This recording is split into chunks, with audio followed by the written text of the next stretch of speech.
Everybody, this is CBSI Presents Tales from Flipside number 85. We're on 9/16/19 Monday night, ready to roll. I'm Dino. We have Forgotten Five. Oh, I guess we should introduce everybody. That's okay. We'll introduce everybody first, right? Let's do it. I'm Dino, Forgotten Five Comics in the building. Boys, introduce yourselves. P-Dubs here, CBSI, specializing in all sorts of problems. We call those Paul's problems. Brian McClay from the Bogcast, and make sure to check out our newest episode. We interviewed Jody Arias' defense lawyer. And Paul, you got to check out an episode coming up. We got a cool little thing about Ninja Turtles that you're gonna like. So cool. Check that episode out. And I am Ben S. From comicbookinvest.com, and I am not rooting for the Browns tonight, but it looks like they're going to win against I don't even know who's quarterbacking for the Jets. But Did you see Odell's catch? You see Beckham's Odell's one-handed catch, man? I did not. Oh my goodness, nasty. Watch too heavy on the other one. Oh, I can't watch the Browns. why? I thought you'd be an Ohio fan, the Cleveland connection. Come on. Oh no, man, can't. It's like it's almost not quite as bad as Ohio State Michigan, but it's Yeah. Cincinnati and Cleveland don't like each other. Yeah, I know. Hey, you can be a Lions fan. Yeah. Hey, they can score. What? Two? What? They got 21 points in 2 games. Does that count? Hey, they could be the Dolphins, right? Oh God. So, all right, boys. We are gonna do. Let's do a little promo work. We're gonna do. We got the Hot 10 show every Friday. It's hodgepodge of members on the Flipside podcast. It's usually Mr. Ben S is leading it off, and then there's a man behind the curtain, and either John or Paul can come one day. So it's. I don't know if you guys really want me on there. I feel like I know nothing, but I'll fill in, and I'll it'll be an entertaining episode. We'll leave it at that. And then we got my little business venture, Little Forgotten Five Comics. So if I know you hit me up with an email or shoot me a message, and we'll give you a nice good deal on some books, maybe. So, I thought everybody knew you, Dino. well, that's people come up to me at Comic Cons and like, hey, I know you, I watch you. It's weird. It's really weird. So no, it's good times. Yeah. So a little promo work. Like every week, I have 0 pickups. So I know this is everybody's favorite time, but I have 0. I do have a story about pickups. A story about pickups? Yeah, I went to the dollar store, and there was I went up, and this kid had this Pokemon box. He took the whole box and walked it in the back of the store and was like looking through every card for some reason. I don't know what he was looking for. I'm not a Pokemon guy, but I saw next to that box there was like a 2016-2017 Panini baseball card set, like a 4-pack. And I was like, I'll pay $1 for it. So I pull it. I walk up to the counter, and the girl's like, uh-oh. And I'm like, uh-oh, what? And she yells out for the manager. She's like, Bob, come over here. I'm like, oh, great. He goes, can we sell this? He goes, we can't sell this. I'm like, what do you mean you can't sell it? He goes, oh, we don't sell these anymore. It must have dropped out of somewhere or done something with it. I was like, I'll give you $1 for it. And they wouldn't sell it to me. What the hell? Yeah. So I was trying to get in I was trying to get in the card game with everybody else, but I got vehemently denied. So that could have been your 1-pack to glory. Dude, it could have been a Giannis card, man. Could have been a Giannis card. Was there a sticker on it for like a price? No. I think honestly, I think it was like it came in like a book set maybe or something like that, and the book and the card combo kind of thing. Clay probably knows what I'm talking about. I have no idea what I'm talking about. Yeah, just like a little freebie in a hardbound book. Yeah, and I think it fell out or something. Who knows? So the reason I asked if there was a price sticker on it is because stores legally, and at least this is how it used to be, they legally have to sell you the item for the sticker price. Yeah, there was no sticker price. I was in Toys R Us back when, and I got some Turtle DVDs, and someone mis-stickered them, and as the lady was kind of getting squirrely about it, and I said, because I just found this out, and at the time I said, well, you have to sell it to me for what it's stickered for, right? and so she had to cave because she was trying to, trying to play me for a fool. We all know Paul no fool. Paul sitting there in Toys R Us yelling at the clerks for selling him turtle movies. Over $10 Teenage Mutant Ninja Turtle DVD. I'm sure there's a Paul's problem somewhere in there that. And he didn't finish the rest of the story of how he got handcuffed and never able to go to Toys R Us again or wherever he was at. So I have 0 pickups. So boys, anybody got anything good? Let's hear what we got. Flip stuff. We got the flip challenge stuff. Maybe pickups. Yeah, I got a thicker pile. So I'll try and go quick. I guess I'll start. Take your time, Paul, because I'm light this week. Because I was out last week, so some stuff's been coming in the mail. Some stuff hasn't come in the mail. Oh, is this for the Flipside challenge? I'll start with PC / non-Flipside stuff. I'm gonna flip. If that makes sense. Okay. Let's go. So I threw out an offer for this for $50 because I used to have a CBCS 9.8 that I sold, and so I picked up the 1 in 500 Darth Maul sketch. Look at you. You're a boss out here, man. It's not in the greatest condition, but I just relisted on eBay just to see because $50 is pretty cheap, in my opinion, for that book. And then I was out getting some other stuff for the Flipside challenge, and I picked up this House of Mystery 288 for PC for $5. I just thought it was a cool cover. So the Piper at the Gates of Hell. There's so many of those bronze DC covers that are so awesome. Yeah, it was a good one. And he also had the Star Trek The Next Generation #1 for $5. So I grabbed that. It was one of those flea market deals where the people aren't there. It's just big open and they just have their stuff priced. And anyway, a couple weeks ago, I won some books from Z and on eBay. And so he shipped those to me.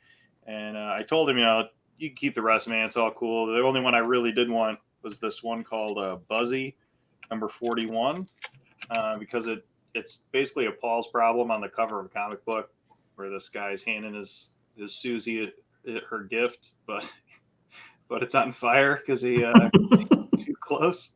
So that's definitely something that would happen to me. So I really wanted that one.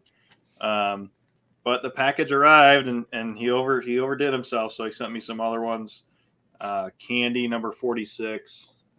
So just some cool older comics. Archie's Madhouse Annual #4. So just some good books that I'll put in the PC. And then this one was what is this?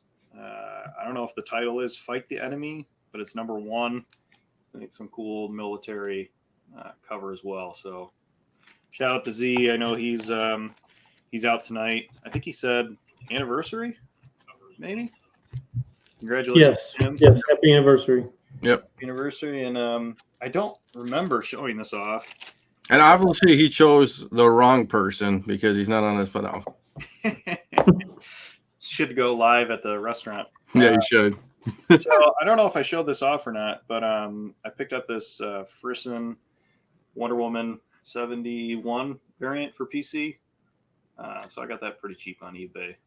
Ben, do you remember when Paul didn't know anything about comics? Now he's collecting variants and sketches and 500s, and right now he's doing CGC books. He doesn't care. I only know what you guys. I just live in your shadow. He used to be like Mel, where you would just like tell him a book and he'd be like, okay, I'm going to buy that. Okay. Guy said to buy this. So let me. He just bought all old Trace specs from every episode. Yeah, that's what I've been doing. Listen to the old ones, but so this is my Flipside challenge. I know I'm going to lose the challenge, so I got to go out with some weird stuff. Okay. Starting with some comics. I got the Ninja Turtles #95 Virgin one for $80.99, which the prices aren't that great right now. So I don't know if that's going to sell. So we'll see. So that burned up almost your entire $100. Almost the entire thing is already at waste. So good start, Paul. I think Paul. You could take a hit and sell the other ones for a hit, right? Yeah. Yeah, I might. I don't know. We'll see. Once I it think gets. Paul thinks it's the most negative number you can get. Yeah, exactly. Yeah, How fast It's can like I lose golf. $100? It's like golf, right? The lower is better. Yes. And then at that flea market, I picked up. This guy had a whole box of Toy Fair magazines, which aren't worth anything, but so I picked a couple up just because they were cool. But I got. I think this is number 64. It has Snoop Dogg on it. That's That's dope. awesome. Jedi dog. That's dope. Yeah, so I picked that up for $3, and so we'll see if anything comes of that. Did you haggle him on the $3? No, it was one of those things where no one was there. So No. like you pay unless you call them, and I don't know if it's a big ticket. Oh, okay. I see what you're saying. Yeah. And then so I looked these up. I don't know. I'm pretty sure this is gonna go nowhere fast. But I love the confidence. yeah, definitely.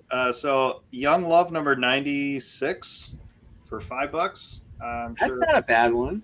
I don't know. We'll see. The conditions are To go sight unseen, that Young Love is probably a decent book to pick up. Yeah. Whoever he or she had a few of those, and then Young Romance number 176 is for my flip channel as well. It's $5 a piece.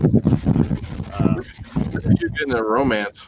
So we'll see. See if I can't get it at home, I get it in comic books. But, and then I kind of went off a little bit of the deep end ish. So heading in that direction, I thought it was $7.99, but I guess it was $1.99. I picked up this Andre the Giant, huge 40-ounce glass. I think I might buy that from you. Yeah, so that's a huge pickup. That's cool. yeah, so I thought it was because I was going all over town. You know what? I'll double your investment. I will make you almost a winner right now, just doubling your investment and give you $4 for that thing. Shipped, though. Shipped. Yeah, ship. He's got to make up for all the money he put on that Teenage Mutant Ninja Turtles book. So then, so a little closer to the deep end is this Harry and David moose mug that was 99 cents. There's one on eBay for $25. There you go. So we'll see. Undercutter wave. It's coming. It's coming Yeah. strong with that. Yeah, don't mess with the moose mug, man. I agree, Emiliano. Totally, man. So I had to diversify, and the last item I got after all this, I have $1.04 left. So if anyone has a Hulk 181 they want to sell for $1, I'll tip you 4 cents. But I was at Goodwill, and I haven't been to Goodwill in a long time. There was a lot of clothes. I walked in, and I almost walked right back out. But I was like, I'll just check the back. So I picked up this Thanksgiving Give Thanks statue. And because I was just looking on eBay, and I was like, there's a lot of female pilgrim statues, but there's no male pilgrim statues. And they were like, the one I saw was $50. It's not the same brand. Like, there's no brand. So I just threw it up there, and then to confuse all the old ladies and moms out there, I put some popular brand ? In my title. And then in the description, I said, may or may not be this brand. I don't know. He is scheming. He is starting to scheme on this challenge. I like it. Yeah, so I spread myself thick in the one turtle book, and then diversified into some weird madness. So I'm gonna lose. I'm gonna be left hanging the bag, but I mean, you got a Thanksgiving Day thing. Yeah, I mean, I'm ready for the holidays. It's gonna be funny if that thing sells and like you win it based on selling that thing. It's gonna be good. So, Mike, good one, Mike. But I mean, it's me, so it's a Paul's problem in action. Oh my God. That's all I got. I did get this, by the way. This is not a comic, but I got this from my desk at a Punch Today in the Face nameplate. I don't have a desk for my job anymore, so I had to spice up my home office. Are you? Wait a second. Are you Milton from Office Space? Are you just like hanging in the basement? You got like a red stapler now? Yeah, get a stapler. We're gonna move you downstairs, Paul. Okay. But the reason I picked up the Thanksgiving stuff and that moose mug is I was trying to see if playing on the holidays is a way to maybe make some money too. You know, Halloween's coming up, Thanksgiving, Christmas. So that's kind of the reason I bought those things, as well as I looked them up and I'm like, well, was a couple dollars on some ones that are already up there. So Well, and the fact that you spent all your money on that Turtles book. only Well- $80 of it. Well, Ben, I don't think he realized you didn't have to spend your $100 all in 1 week. Yeah, I mean, that's true. I don't know if anybody. Maybe next year we need to have a document with rules and a big document with all the rules on it. So I figured the sooner I had all my eggs in one basket, the sooner they would all go bad. that's true. Oh, that's hilarious. If I learned this, I'm gonna laugh so hard. I only have one pickup story for part of the flip challenge. There was a guy on OfferUp that had 4 starting lineups for $20. And usually I stay away from starting lineups, but I'm going to drop a little bit of knowledge on you guys out there that might not know that is sometimes I feel bad about giving away this stuff because it's like the stuff that I hold in my pocket. I know we all feel bad about that sometimes. But this is the 1989, I believe it's 89. Is that Jordan? This is the Jordan. Yep. Sweet. And this is a super tough piece to find in a PSA 10 for this card. So if you guys look up PSA 10 on starting lineup, 1989 starting lineup Michael Jordan cards, you'll be surprised at what they go for. Now, it kind of backfired on. It didn't really backfire on me, but basically, what I saw in the picture was this. This, how cool is this? That's dope. 1989 one-on-one Magic versus Bird, right? 1989 Kareem. And then this is one I actually had when I was a kid that I gave to my dad. This is the Mickey Mantle, Joe DiMaggio baseball greats 2-pack. So I went to go meet up with the guy and I felt bad because I was running a little late and the guy was waiting for me for like 15 minutes. And I was like, oh, I'll give you a couple bucks for your wait. And he's like, nah, man, I didn't realize how bad a condition they are. So just give me $10 and they're yours. And I'm like, cool. But they are in pretty bad condition. Unfortunately, the Jordan looks like it might have a crease in it. So I'm not going to open it up just to take out the card. I'll probably try to sell it as is, make a couple bucks off of this, and chalk up the rest as a loss just because they're so tore up. But still, taking a shot at a 89 starting lineup Michael Jordan, card in high grade is something that's really, really worth looking at. So keep your eye out for these guys. This is the first year that starting lineup did the Michael Jordan. So I remember going to Toys R Us and Hills and everything back in the day looking for those stupid things. Yeah. It's funny you say that, Rag, because Ben, what was your comment right before the show? I said it reminds me of that scene from Risky Business when Rebecca De Mornay and Tom Cruise were together and her hair was like blowing in the wind. Yeah. Yeah, so there you go, Paul. Did you see Ozzy's comment? I did. That's funny. So, but anyways, so that's a little tip. Keep your eye out for these and high grade for the cards alone. But you also some of the other cards like the 88 tops. The 88 starting lineup cards for football. That's the first year for the footballs, and I think 88 is the first year for baseball too. So some of the cards and any of the Jordan cards, you could if you find them in high grade and you pick them up for $2, do it. So it's funny because there's a price tag on the back of this that says $4.98. So this is 1989. This was almost $5. That's expensive, man. Yep. I need to get the OfferUp and the Let Go app back on my phone. My Let Go app sucks. Yeah, I love this. Robert Fordham said, get it pressed. And you don't know. That's the first thing I thought in my mind. I was like, let's see how good Sean really is. Let me send him a Michael Jordan, basketball card to press. So. Speaking of cards, I won't take up too much time. Everybody see that since Big Ben's out, our boy, is it Mason Rudolph? Yep. Rookie card blowing up. Sleepy John told me that this morning. I looked, it was like, holy smokes. I bet you it was a $3 card turned into, $80, $90. Yeah. if you guys didn't, shout out to Doc Joe in the chat. Him and Sean Big Leg and Keith over at the Collectibles, they opened up a case. Sean opened up a case of, what was it, Panini Black football.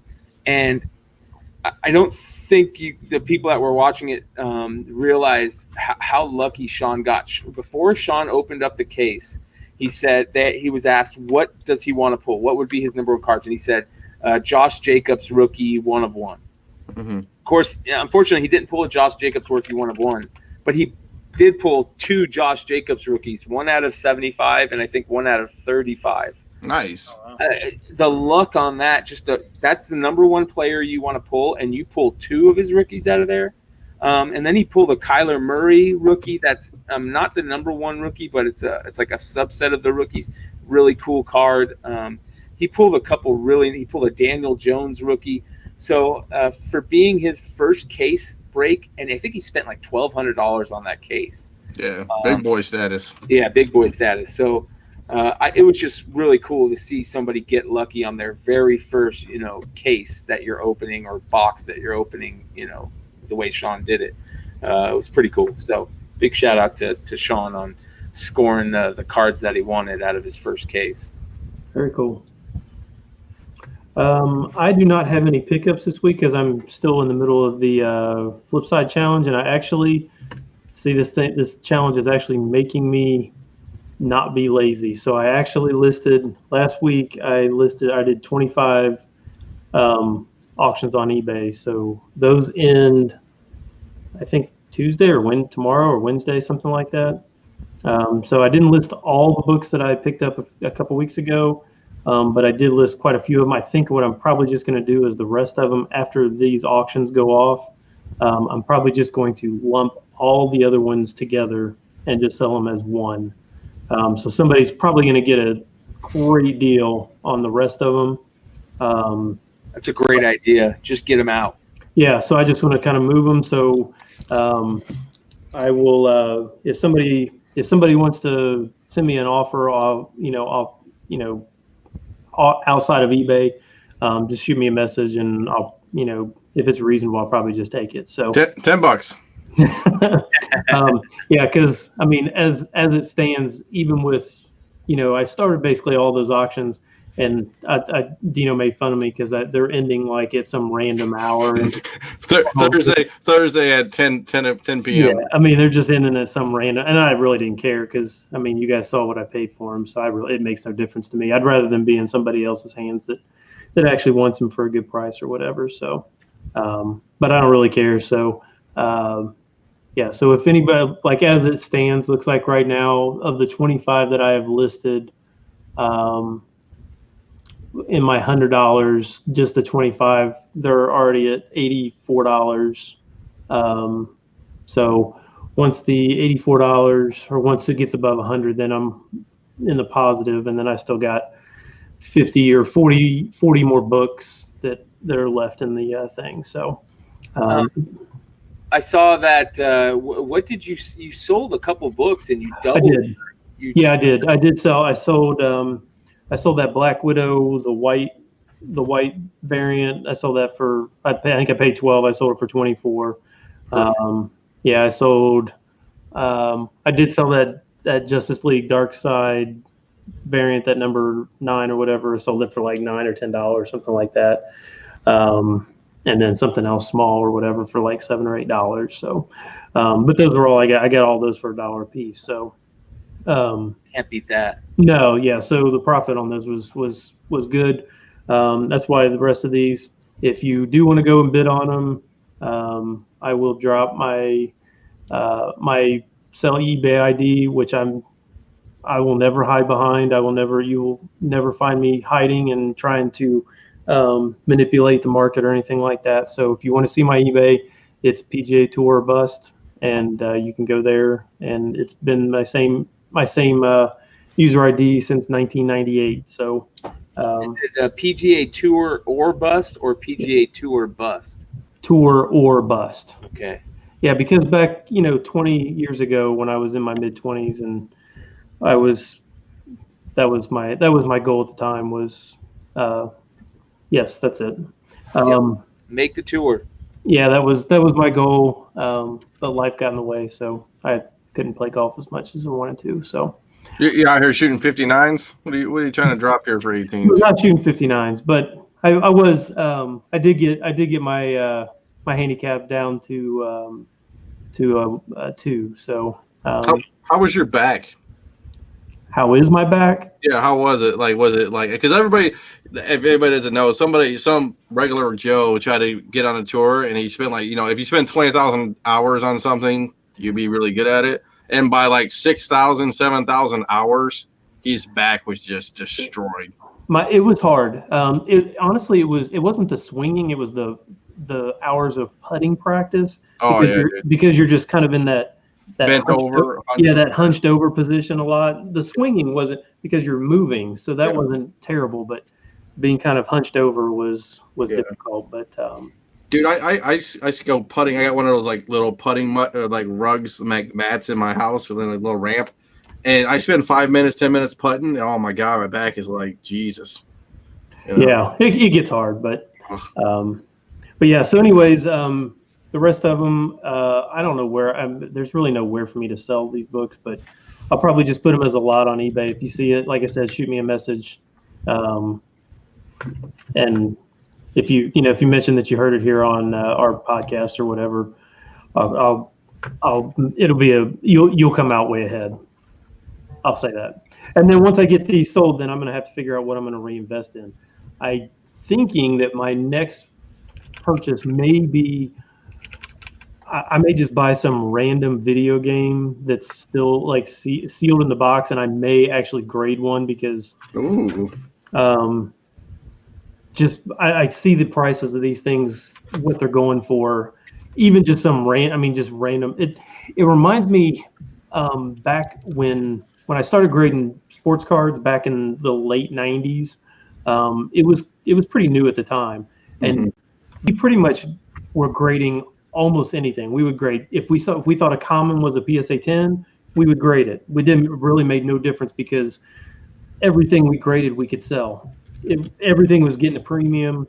If it was a 10 and it was just some random guy and they were collecting, San Francisco Giants, and you just had some random third baseman, but it was a PSA 10, you could sell for $30. It made no difference. I'm always wondering whenever I see some of those random commons that are graded, I'm like, why did the person decide to grade this? I never understood that. And I'm glad you're saying this because I never knew why some of these cards got graded. And that's a great thing to know because at the time you were able to make such a premium off. Oh, well, yeah. Because you figure cards, if you sent, and I don't know if PSA still does it, they probably do, but back then if you would send 100 cards in on their slow service, you could do it for they would run deals for like $4 a card. So, you could take a lot of chances, send a big, huge order in. And like I said, you pretty much could sell anything. If cards are a little different than, I guess it's kind of sort of like comics, but people collect individual players, and if some people just want all PSA 10s of a certain player, and they'll pay $15 for a card that's only worth 50 cents if it's a PSA 10, just because that's the player that they collect. So I feel like video games are kind of in that same honeymoon period right now, that if it's graded, it almost doesn't matter what it is. It's funny you talk about this because this is one of the things that we had to talk about was it seems like a lot of the collecting groups are starting to mesh, and we're just becoming collectors of many things. And Paul was asking before the show, like, what's the deal? It seems like video games and sports cards and are just going crazy at the moment. People are jumping into collecting those, and I don't know what your guys' thoughts on that. Paul, you brought it up. Well, so one of the popular guy I follow, his name's Gary Vaynerchuk, just cool podcast to listen to, blah, blah, blah. But he was saying, he's really predicting that the sports card market is going to explode, and it's kind of following what he's predicting. But as far as the reason why, he was saying two things. One is that dads are getting their kids into it because that's what they were into when they were younger. So pulling out their old sports cards collections if it's still at grandma's house or whatever. But also that the sneakerheads are kind of moving in that direction because you can't get 50 pairs of a shoe to flip. But if you are keen to the sports market, you can get 50 rookie cards of a guy and take a cheap bet on it and then have it blow up like the card that you guys are just talking about, from $3 to $80 for whatever reason. So that was his prediction, which is kind of coming true. But my other thing was, Dino was talking about he might, for the Flip Challenge, buy a video game, or that he noticed that video games and things, the booklets alone and things like that were becoming popular. But I was curious if I feel like the sports card market is making a comeback, but I was curious. I didn't know if like the video games and things were just always there. We just, us as a hobby or our group of buddies and our fans are just noticing it more. So I think that's I know that video game grading is pretty darn new on the whole scheme of things. There's been at least one company I know that graded video games for a while, but I think there's a couple that are jumping in the mix now. And once more people see how cool they look and graded, and especially if you can get some of them that are completely unopened, still in the cellophane and everything, they just look so beautiful graded. That yeah, and it's funny, like even some of the GameCube games and stuff that you'd still, at least for our age group ish, would be considered modern, like put it in a box at a garage sale. Some of that stuff is worth a lot of money, so people are looking for it. Well, I know that Dino brought up the what was that game that sold for so much a couple months back, Dino? Stadium Comics. Yeah, or Stadium Events. I'm sorry. Stadium Events. Yeah. Well, I mean, that's the grail for all the video game guys. Yeah, right? I mean, it's like you would reckon that to like almost like a Hulk 1 status, where it's like low distribution. They didn't make too many in the United States. They made, I think, a little bit less in Japan, and then it had like one prototype of it or some crazy stuff like that. Like, because everybody didn't buy Stadium Events when Nintendo came out. They bought it came with Super Mario Brothers #1. That's when, because I remember back in '85, I was a young lad. I was just born, and when did Nintendo drop? Was it 80, 86, 87, I think? Yeah, 80 and something like that, 88, whatever. And when I got mine, my parents bought me a brand new one, and it came with Super Mario Brothers. It came with the little pad that you could play like the track and field with. It didn't come with Stadium Events. It came with track and field and Super Mario Brothers. Yep. Well, what's funny, you mentioned the Stadium Events, and there was actually a Donkey Kong 3 that sold a few months ago on Heritage, and it was a 9.2. And it sold for $29,000. Yep. I follow this guy Matt Hutzkinen on Instagram. He just picked up a Legend of Zelda, almost minty book. Just the instruction manual, not the game itself, not the box, just the manual. I remember having that manual, man. I gave away some of my shit, man. I kind of regret it now, but I mean, that's the game that if I was gonna go find one game to get that's already graded, and put up on your shelf, it would either be Legend of Zelda, the first one, or the gold cartridge one, right? Oh yeah. But I mean, what's funny is that was the first game I ever got was Zelda. I mean, even you look, I mean, like Super Mario Brothers sells for a ton. I mean, there's one that was graded a 4.0. But it was complete in box. But I mean, it was 4.0, sold for $2,600. So I never got my boxes, man. I mean, I had the little slip cases, so people understand what the hell I'm talking about, kind of. I unfortunately I kept all my boxes. See the little black slip cartridges. Mm-hmm. You just threw the box away, and then Nintendo came out with these slip cartridges, or they came out with the plastic containers. That people actually can see. Hold on a second. plastic container. But like I said, I mean, I think it pretty much anything that you buy that's still in the box. Yeah. Everything gets big money. I mean, big money. It's not even limited to this, like just electronics in general. I mean, if you look up the original iPod, original iPhone, I was watching a video of a guy who bought a sealed iPhone. I don't know what gen it was. I think it was the very first one, but he was saying how people, try and fake it with reshrink wrapping and things, and he like put it through an X-ray machine to verify. It's crazy, but who would have thought I'm gonna, buy an iPod for however much it cost? And Apple fans are nuts. Yeah. That's crazy. Well, Apple fans are just like regular Nintendo fans. I mean, Super Nintendo, regular Nintendo games are still pretty much collectible, obviously. I mean, Contra, like any great game is, is very collectible. I mean, everybody kind of knows Mike Tyson's Punch-Out. Like, I mean, if you get Mike Tyson to sign a box on Punch-Out and it was, in sealed condition, oh man, it'd be worth a mint. You know what I'm saying? Like, it'd be crazy. Yeah.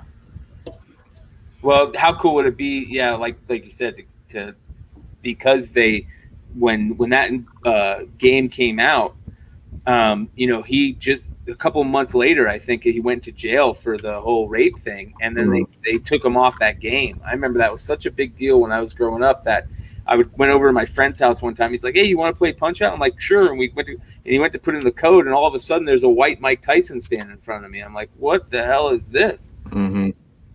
I mean, like, oh. I don't. Tell me more about that. They changed him to a white boxer, or what? They actually changed him. Yeah, because of the rape stuff that came out, and they just changed the game. I think just to call Punch-Out. And so how did they change it though? He bought a newer version after the scandal. Exactly. Oh, okay. Yeah. So like like a year after the game came out, they pulled all the ones off the shelf, and sent out this new one, and the new guy was just basically Mike Tyson but white. You know what I mean?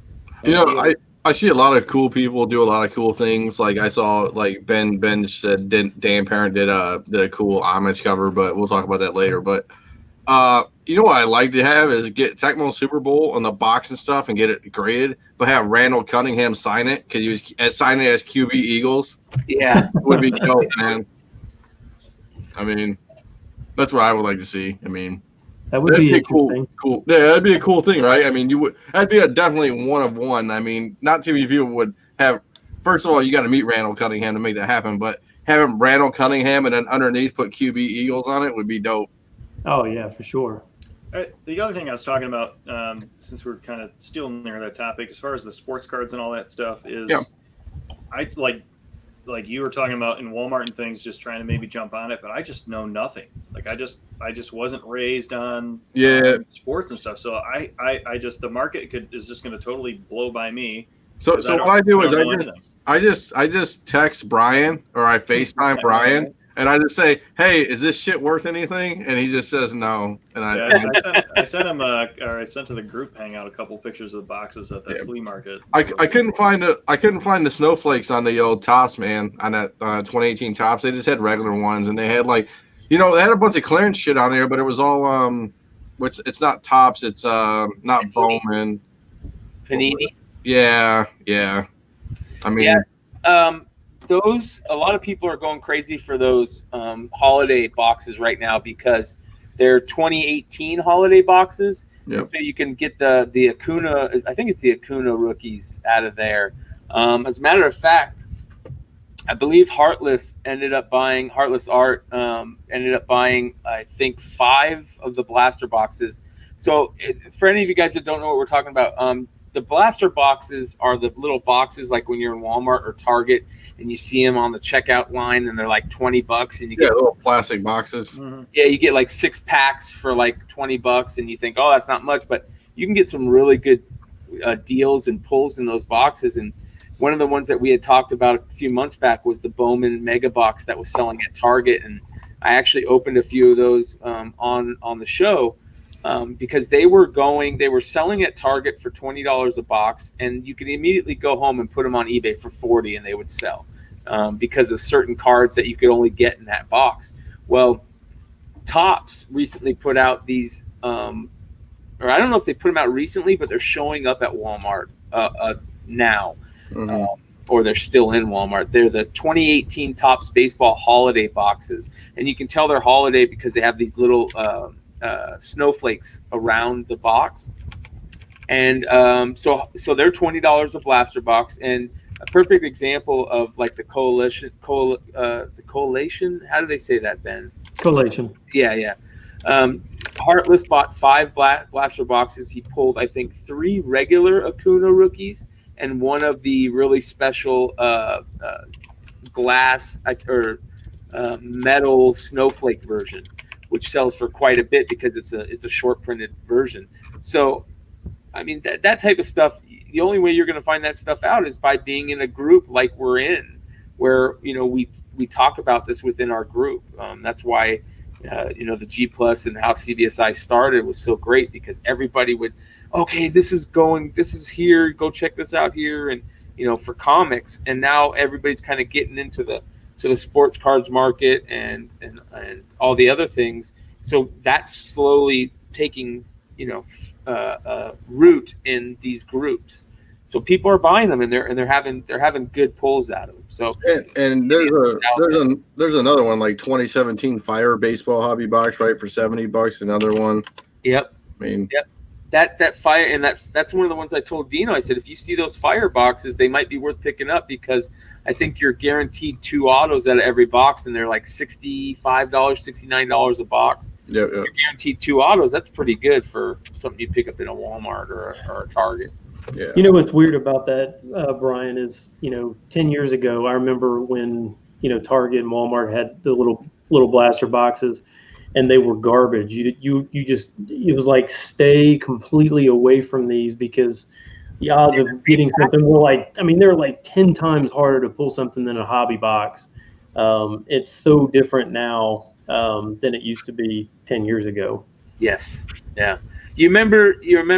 I think I might have told this story on an old episode of Flipside, where the first time I remember the hobby boxes or the blaster boxes being crazy was that 2006 Topps series with the Alex Gordon rookie, where Alex Gordon hadn't signed a major league contract, or something about he hadn't signed a sports card contract, and they had put his likeness in the set. Yeah, and they cut it out. Yeah, so they had to go back and cut him out of the card and release the card that way, because they had already printed all the sheets. So they just went in and cut his image out of the card, and you could still get the card in some packs, because that's how they had to do it. But they sent out like the first 250,000 cards were part of the Walmart blaster boxes, and they didn't have a chance to cut them out of those cards yet, because so that's where you would get it. And I mean, that was such a big deal. It was on Sports Center, and Keith Olbermann. Right. Olbermann paid like $40,000 for a box that had that Alex Gordon on there. And Mr. D has a good point. Buying boxes of cards is tempting, but he has no clue what to buy. And we kind of talked about this in the beginning of the show, the pre-show. I stared at the clearance boxes, but didn't buy. Are there specific boxes you should always look for? I mean, the clearance boxes, in my opinion, pretty much, you got to think, card guys are like comic guys, right? They go out like Target, like we'll say Thursday or Wednesday, like cards drop on Tuesday, whatever it is. They're already in line at 10 a.m. buying boxes before, when the doors open, they're running back to the back trying to find, the Bowmans and all that crap. I mean, right? Yeah, that's exactly. And the problem with it is, it's a private entity that goes and fills all those card orders. You know what I mean? Mm-hmm. So when that happens, the Target doesn't know what they have. You could go into a Target and you're holding boxes of cards, and you can go, hey, can you tell me if you have any more of those in the store? And they would scan those and couldn't even tell if there was those ones are in the store, because they're not doing the filling, which is crazy. Yeah, well, and then there's other things like BrickSeek and stuff like that. Like, people can look up very quickly on BrickSeek and see what's in the stores around you. I mean, they do it for everything else, like lawnmowers and other crap that you need. But yeah, I will say that if you're trying to get into it, and thanks to everybody that's making comments and stuff in the chat. make sure you hit that like and subscribe button if you haven't done so already. But yeah, I would say that what I would do is, which we didn't have 10, 15 years ago, go on YouTube, watch these box breaks, and you'll see what boxes you probably should be buying. Yep. Just based on watching these videos of people breaking boxes. That video that I shared with you guys earlier for the 2019 Topps Luminaries, it's one card is all it is. But I mean, the video that I watched, I mean, the guy pulled a 1-of-1 booklet that had 50 autographs with like 30 Hall of Famers on this card. I mean, who knows what that thing is actually worth, but I mean, it's probably 10 grand, or more. But you got to know that. You got to know, hey, where do I want to gamble? Yeah, I mean, tops are always nice, especially in baseball, but a lot of times people are like, oh, Panini's great in basketball and football. Okay, well, it is, but don't realize that if you buy Panini baseball, they don't have Major League uniforms on there. Panini doesn't have a Major League Baseball license. So, yeah, you may get a Cal Ripken autograph, but it's airbrushed. It doesn't even show an Orioles symbol on his hat. So those are, in the sports card world, those are less. Yeah, Topps has a monopoly on baseball. I mean, they're the ones with the license for baseball. I think this is the set, right, Ben, you were talking about. I don't think this is the exact card that he pulled. That is not. No, the one that he pulled, actually every panel had 4 autographs on it. Yeah. It was insane. I mean, it was Hank Aaron, Griffey, McGuire. I mean, it was just every single player that you could possibly think of. But they had new guys on there too. They had a Coot. Yeah. I mean, you can pull something like that. I mean, those are obviously one of ones that are be really hard to get or whatever. But if you do pull one, I mean, you definitely. I mean, that guy that pulled that 50 autograph thing. I mean, he's gonna make $10,000 off of that. So for a $200 box, are they small enough you can ship them media mail though? Still. Hey, Paul, you can do whatever you want, buddy. Can you take the book apart and then break every one in half and then ship it out individually to people? Hey, I think you could actually, what you could do to protect your little pilgrim statue, you could just take the card and just wrap it around the pilgrim statue, and it'd be good to go. I could roll the card up and put it in this hole. Why not, man? Then it's protected. Right in there. Smash the statue when he gets it like a piggy bank, and the card's inside. Another good point, and that's a great point, Ben, about looking at box breaks too. Like, join Instagram, and even if you don't post stuff, just follow a bunch of people like Baseball Card Exchange, because they're always looking for they always show LeBron James chrome refractors and all this crazy 1-of-1s, and they're looking for cards. Like, if you get a sense of what they're buying, they're pretty much the guys in the market. They know what's hot and what's not. I mean, all bunch of baseball people, card guys. Yeah, and honestly, what I would stick to is other than Paul, but everybody else, if if there's a specific sport that you like, if you like football, just buy football. Don't worry about necessarily getting into the baseball or basketball or anything like that. Just stick with football. There's plenty of good products on each one. That at least you will, whether you make a big hit like that or not. Yeah. And that's a hit right there. If you see for the people who are actually watching on YouTube. You can see it on the screen. It's massive. It's that's one card. It looks like it's 6 feet long. I mean, it's got 4 autos on each thing, man. It's ridiculous. So it was incredible to actually. I mean, when you really look at that thing, I mean, 50 autographs. Wow.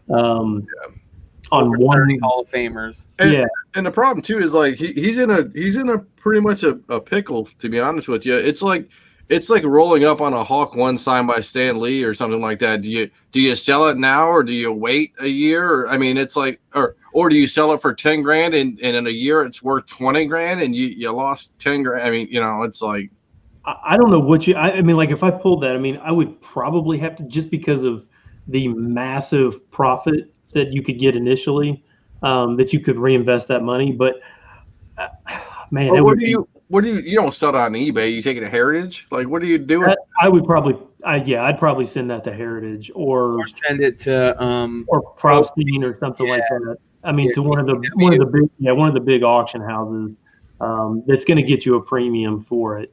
But I don't know. I mean, it would, because I mean, there's so many of those guys that, I mean, like I grew up watching, you know, that I'm probably never going to get even one of their autographs, but to have all of them on the same actual card, that's crazy. And the thing too is that's a good point. There's cross branding there. There's people from like today's game to last to like Babe. I mean, it's a good genre of a mix where you can like satisfy a whole group of collectors. You know, old school, new school. You know, so they did it right, man. I mean, hey, at least you know they're doing it the right way. You know, right? They totally could have screwed the pooch, but at least they're taking care of fans and collectors and stuff. Yes. I got to be honest. I'm kind of bummed that Topps doesn't have the football license anymore. I mean, I know Panini puts out some beautiful stuff, but I miss Topps football product and I miss Upper Deck football product. I don't like the fact that only one brand gets to put out, gets the license on putting out the stuff. I'm not cool with that. I don't know. What do you guys, Ben? What do you think about that? I know that. Yeah, I mean, it was a weird. I mean, I know why they did it. I mean, it was a weird time. Cards in general were kind of struggling. Card shops, especially, were kind of struggling, and it was so. I think all the companies were doing the same thing where they were putting out 10, 12 different products a year, and you couldn't differentiate what was good, what was bad. And so there was a lot of product that just sat there, which, by the way, now that same product sells for a premium. If you can find unopened, boxes and stuff from like 2003, 2004, it's funny how that stuff happens like that. But is it because of the value of what's in there, or just because of the nostalgia factor? No, go look up 2000 football, any unopened stuff, and look at what they're going for because of the Tom Brady rookies. Yeah, I mean, I'll give you an example, Paul. When I was really big into cards back in the mid-late 90s, it was kind of like the years like when Kobe it was like 96. Kobe's rookie was 96. So there was a lot of basketball was really hot back then, and I opened a ton of basketball product, and had so many inserts. The inserts back then were kind of like the B covers. Yeah, like kind of B covers where they weren't like limited, they weren't numbered, they're just kind of everywhere. Well, when I got out of it for a long time, I mean, I just kind of just ignored most of those things that I had. And a friend of mine who still does shows, still does a bunch of stuff, and he was like, "Hey, do you know what these 97 or 94 ultra inserts or something that were like nothing? I mean, they were like leaders. Like, they were like, do you know how much those things are going for?" And I pulled them up, and I'm like, holy crap. I mean, like Jordans are going for $1,000. I mean, just insane numbers. And I think that it was kind of paralleling it to comics. I think there are some of these comics that 10, 15 years from now are going to be non-existent. Nobody's going to see them. And when you do see them, they're going to go for a lot of money that people right now are like, those are garbage. I don't want those. Just because they're not as plentiful as they should be. And well, I can definitely see that happening 10, 15 years from now.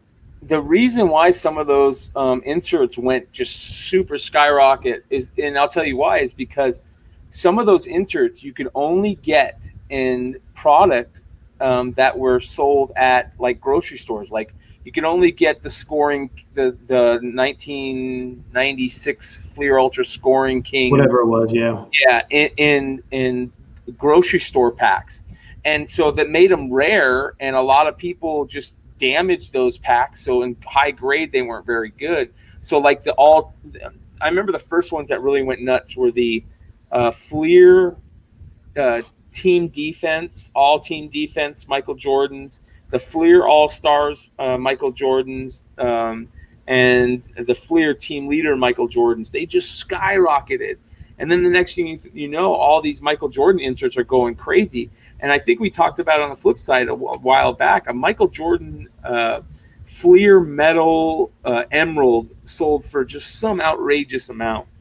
Yeah. There's only like 10 of them that they made, and they were still sitting in boxes unopened. And a guy bought a box of Fleer metal for like, probably like $6 grand, and opened it and pulled, $100,000 card. Boom.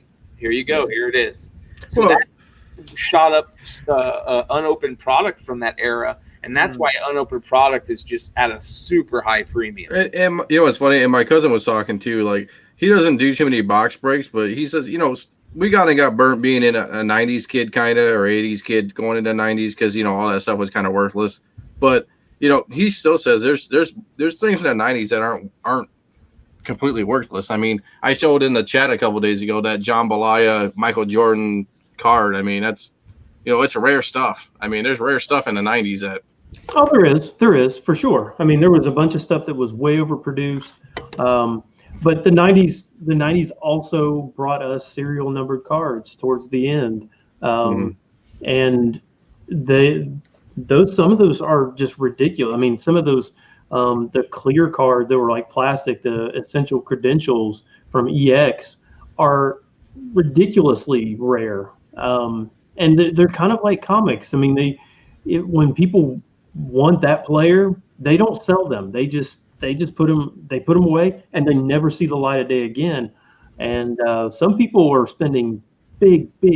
I mean, when you're talking about $100,000 for a card that's less than 20 years old, it's not like it's some 52 Mantle or something like that. That's Well, I think it's nostalgia too. All these young kids grew up with like Nomar, like my cousin. He grew up with Nomar, Frank Thomas, Jordan, all these guys, and that's his heroes, and that's who he picks, and that's who he likes. I mean, absolutely. And for me, because I honestly don't know anything about this stuff. You guys drop names that everyone knows, and I just don't know who it is from Adam, just because I don't have that history.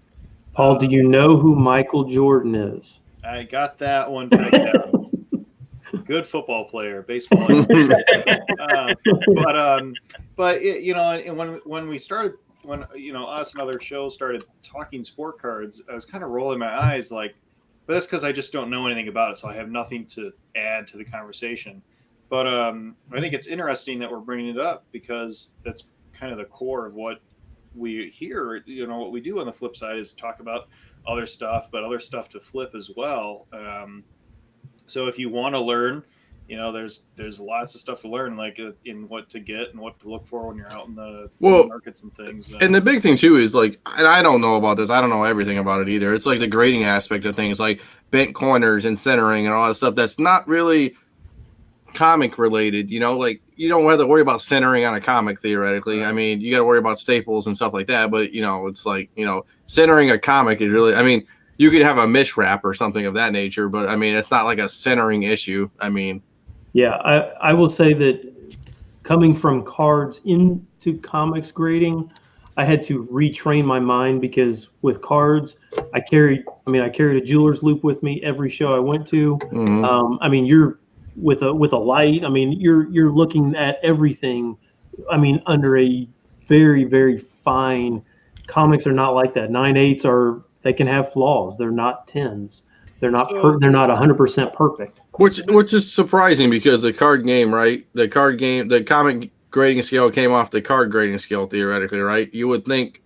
No, the comic grading scales. I mean, it goes 9/8, 9/6, 9/4, 9/2, 9.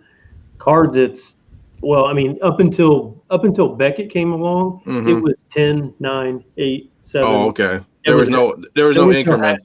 Now, now it's half increments. Yeah, PSA eventually changed, and they went with half grades, so you can get 10, 9.5, 9, 8.5. So it's like near mint plus, or something like that. So but initially, no, they did not have half grades. So it was a straight 10-point scale. So where's a good place to go learn about the comic market? Mr. D was asking in the chat. You know, he wants to You're learn in a more. great place, man. Tales from the flip side. I mean, I hate to toot our own horn, but No, absolutely. we've been talking about cards for a long time, and watching, I'm glad to see a lot of people jumping on that. I guess maybe what's a good channel for box breaks, or what's the For one the box breaks? I would go to Jab's Family, Yes. which is JABS. He's got, I don't know how many subscribers, probably 40,000 subscribers, something like that. On his live box breaks, he can get, I think he busted a box of 79 Topps baseball that we kind of talked about a couple weeks ago. $2,000 box. Yeah, he got 4,000 live viewers watching that box break. So that's a really good one. The guy's got a really good his voice works really well. It sounds really good. You don't ever see his face or anything like that, but you see what he's doing. He does some really good videos where he goes out to flea markets and stuff and shows you how you want to go about buying cards. Some of his flea market ones are really good, and then you can see what he's looking for and what he's paying for stuff. And he mainly does baseball. It's all baseball. So it's Jabs, JABS Family. Yep. And he's got a great one. The box break that I watched with that 50 autograph card or whatever. Jaspys, right? JAS. Yeah, that's Jaspys case breaks. Yeah, it's totally different. So that's a different guy. There are some other guys that do some great box breaks and stuff like that. But yeah, you pretty much can just go into YouTube and just type in case breaks, box breaks, and there are so many of them. I talked to a dealer a couple months ago or something like that, and he said that these box breaks are what's making his market so much better. He goes, eBay I thought was going to kill my business, my store, but it actually is helping mine because everybody wants these boxes now so they can do these box breaks, but they don't want to wait. They don't want to buy it off eBay and pay full price. They'll come into my store and pay the same price as eBay because they want it that day. It's funny. It's probably kind of like our kids that we laugh at watching other kids open toys and play video games. Right. The same thing as adults. Right.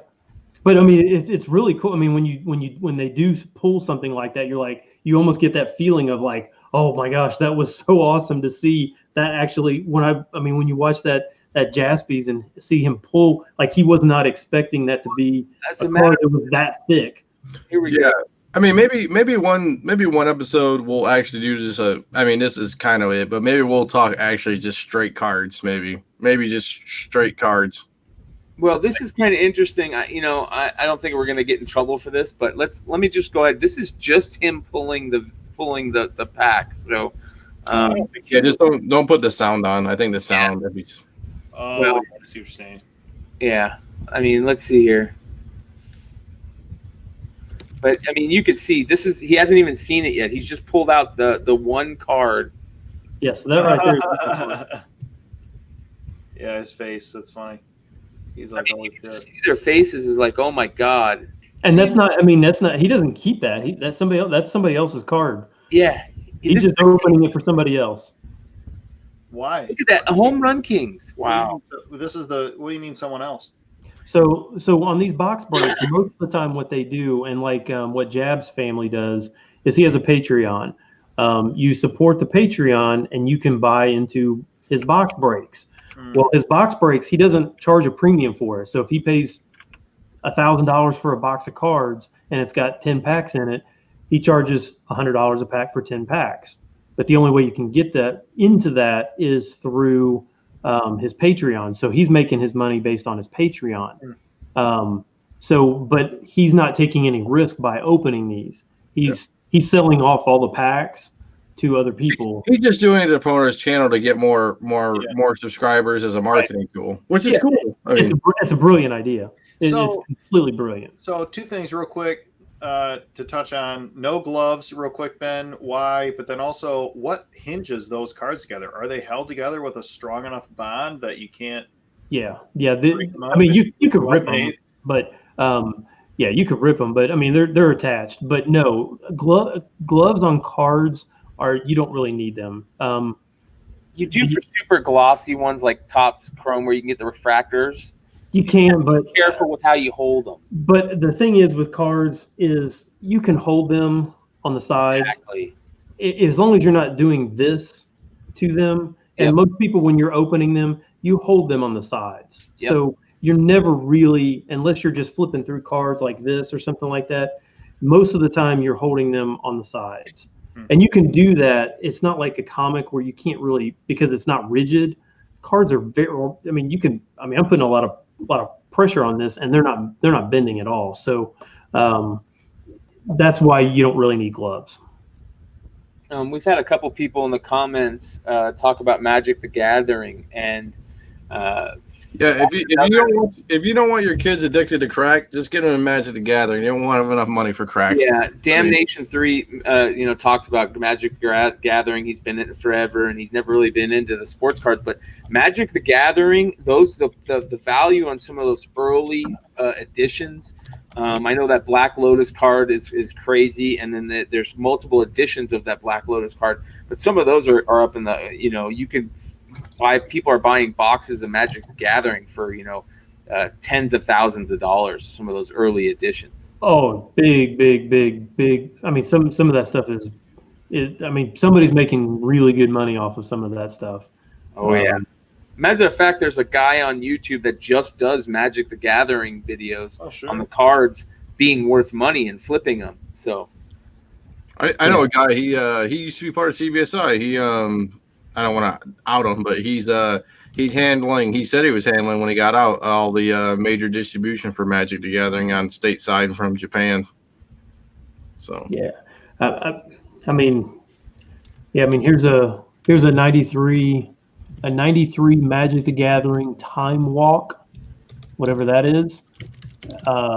PSA 10 sold in August for 24 grand. woo! And actually, here's another 93 Alpha Mox Ruby that sold for 24 grand. People are spending big money on these collectibles. Yeah, it seems like everything has its niche. I mean, vinyl, old toys, cards. I mean, I think it's just the attention it gets at the time. It's funny. Baby boomers like old robots and stuff like that. Stuff when model cars, Hot Wheels, whatever you want to call it. Stuff back in the 40s and 50s and stuff when they were kids. I mean, it's just starting to become a loop. Us guys are getting older.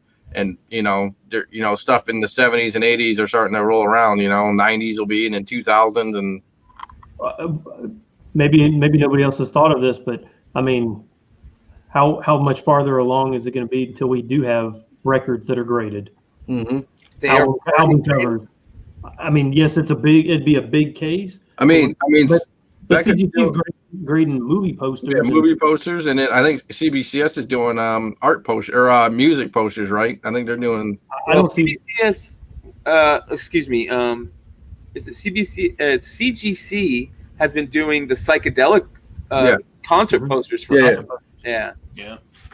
Yeah, so I can easily see albums being the next thing that's going to be graded, and some of those are collectible anyway, just because of the cover art on those albums. So I can easily see some of those making a run. I mean, if I were CGC, I'd be on that right now, but CGC doesn't do things like they probably should most of the time anyway.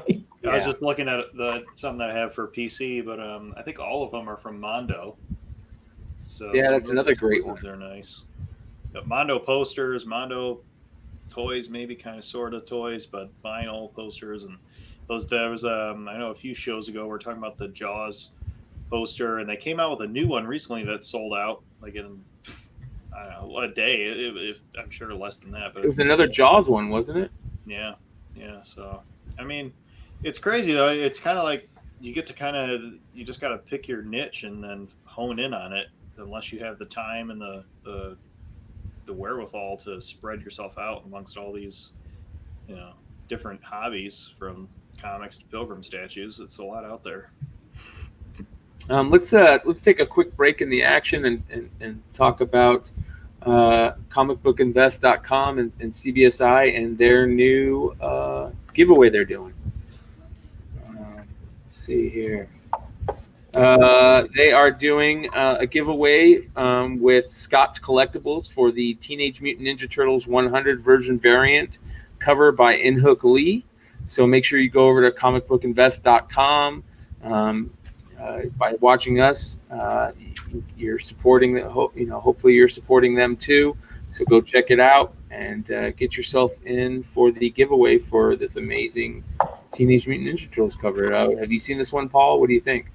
Yeah, I haven't seen that one. I like it. There's a few that I just kind of look the other way. It's recycled old art or stuff like that. But I like this one. I wouldn't mind to have that in my collection. Yeah. Can you answer a question about the turtles for me? Maybe. Which one was the one that had died? Like, what was it, like in issue like? It was Donatello, right? 58 or something like, or 62 or whatever it was. Yeah, I haven't read the IDW run, to be honest with you, but I do know that within the current running series, Splinter had died and came back, and so had Donatello. And I think Bebop and Rocksteady killed Donatello, if I remember right. I could be wrong. They beat him to death, and then they had to put his body, his mind into Metalhead, right? Yeah. I thought they faked it, and I thought it was a robot that they killed a robot. Like Donnie made a robot of himself. Was that it? No, the robot. So when they I guess his body, and I'm not sure, but it was a thing like where he was beat up so bad that he was going to die. So they took his mind or whatever and put it into that robot turtle. I think it's called Metalhead. Is that his name? Yeah, that's his name. Yeah.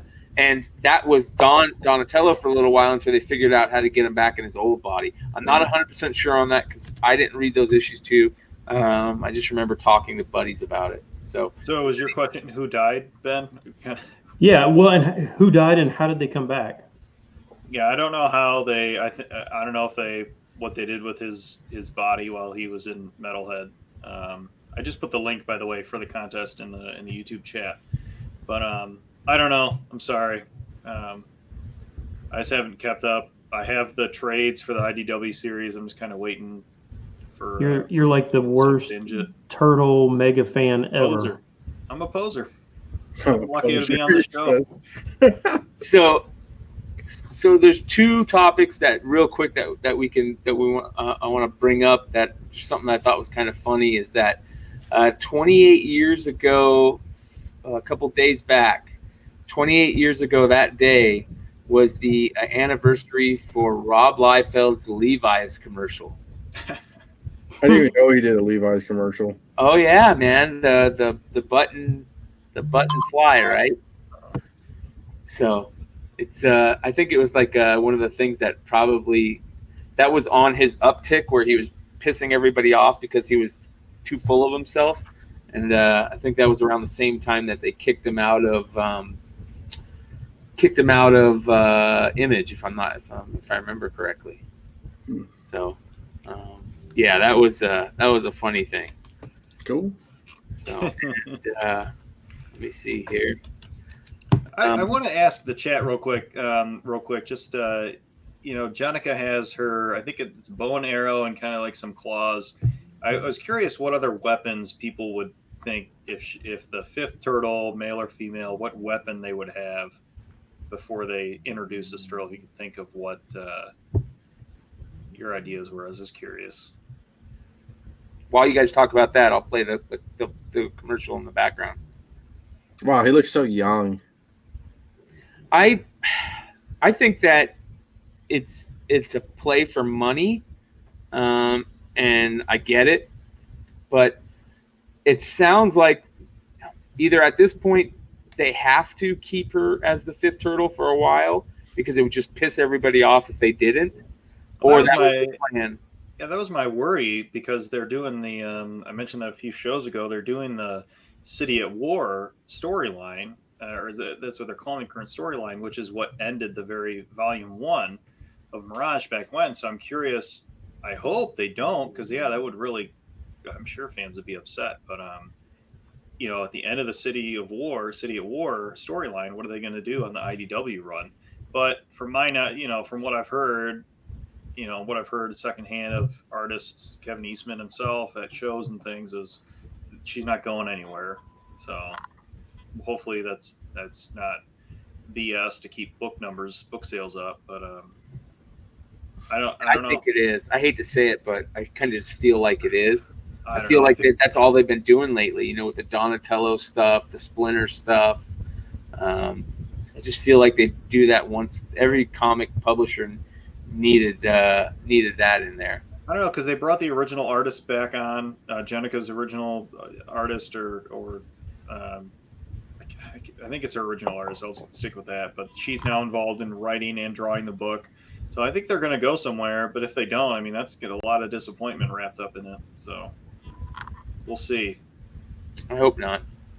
But I don't know how IDW is doing as a company. I mean, that's another thing too. Beyond Turtles, zooming out, how are they doing as a company with profits and all that stuff? Well, the whole thing between Laird and Eastman is just such a weird thing. Yeah. And I'd be interested to know if any of those guys have any say in what they're doing, what IDW is doing. No, Eastman. I'm sorry, Laird's out.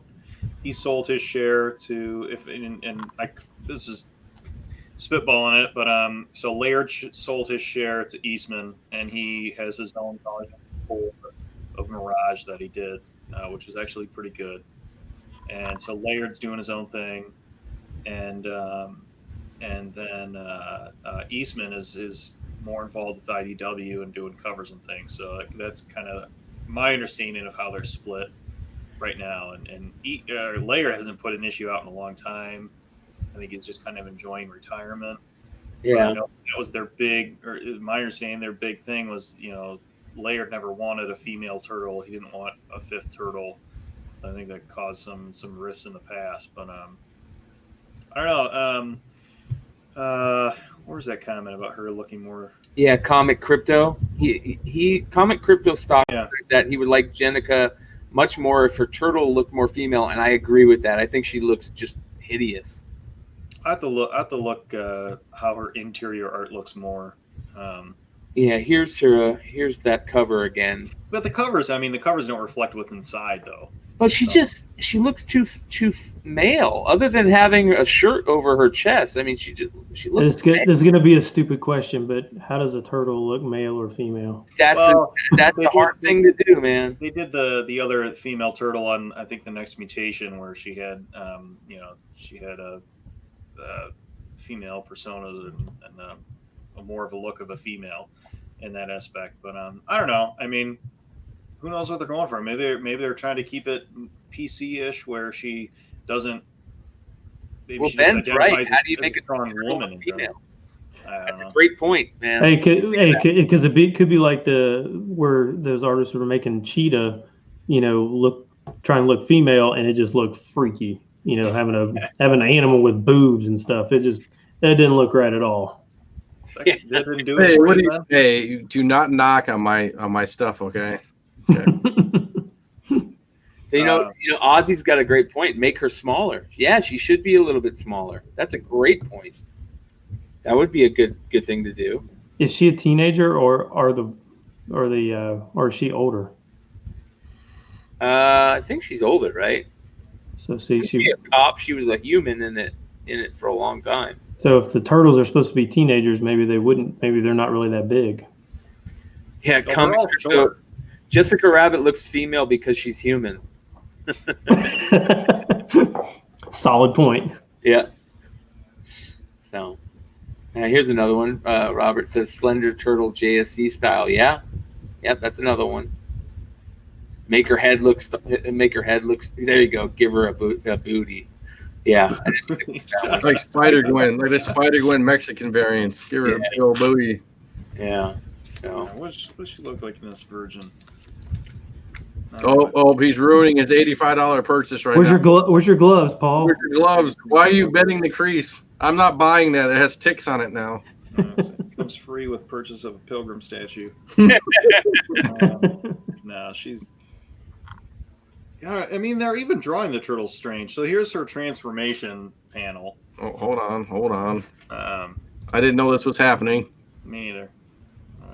There we go. So that's her. It's kind of like the current cartoon where they have these like extra thick forearms, and I mean, it's just not the same art style as it's like Hellboy cartoons as the previous, turtle it maybe used to. So I don't know. I don't know what they're gonna do with her. Hopefully they keep her around.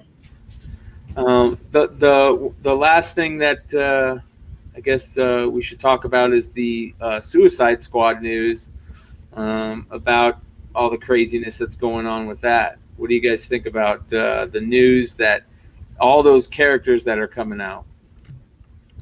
Did they tell the characters or just the actors? They told the actors, but hold on, I have a thing where it says all the actors that are going to be in that, all the characters that those actors are playing. Let's see here. I know that Will Smith's out. He's not coming back as a Deadshot. Jared Leto, whatever, is not in it. He's going to be in Birds of Prey, though. Yeah. As Joker. All right, here we go. So it says here that David Dastam, I'm not going to say that last name. As a matter of fact, let me just go ahead. I'm on Newsarama, so I'm going to go ahead and screen share here. All right, let's see. So here you guys can see here that the characters that they're saying that it's going to be. John Cena is going to, they don't know who he's going to play. Jai Courtney, Captain Boomerang. John Cena can't play a character because you won't be able to see him. Can't see him. Nathan Fallon's in it. That's kind of cool. Rick Flag's going to be in it again, obviously. So here's all the actors, but it doesn't really say. There's this guy playing King Shark. It's kind of cool that they're going to have King Shark in it. But it looks like Margot Robbie's like the biggest name, right? Idris Elba is going to be taking over for Will Smith. Well, Michael Rooker, right? Michael Rooker was from Guardians of the Galaxy, so he's hopping over from franchise to franchise, right? Yep. Which is interesting. I'm surprised that Taika Waititi's in it. Yep. Yeah, that's cool, right? That guy's always doing but he's always been Marvel stuff, right? Yeah, and he directs stuff too. Yeah. So so all these characters, and then they put out this. He put out this thing here, basically, saying, "Here's all the characters. Don't get too attached because they're probably not going to make it out of the movie alive." So I just thought it was interesting that they talked about Peter Capaldi playing or being in there. That he was the guy that I remember when Doctor Who was at its height a couple years back. He was playing Doctor Who, so that was interesting. But it's just crazy to see all these names attached to characters. And I know that Suicide Squad was such a big spec book based on the movie. Everybody went crazy for it and made a lot of money off of it. Do you think that's going to happen again? Nope. No. Why? Nope. I think that's probably something to stay far away from unless you can pick them up for $1 a book. Or honestly, I mean, and I'm probably in the super minority. I kind of feel the same way about a lot of the Marvel stuff. I think a lot of these things are, I mean, like these Eternals, like nobody has liked Eternals for 40 years. Why on earth? Just because they're going to put them on a film that now they're going to be worth something? Yeah. It's like nobody cares about the stupid Eternals.